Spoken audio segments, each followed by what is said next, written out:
I'm not at my house right now, but I'm at my camp. I haven't posted because it's been 3 hours. Well, I had to drive all the way up here.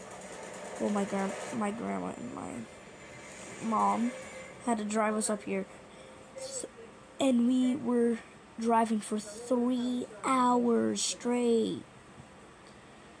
And we had a dog with us, Emma. Yeah.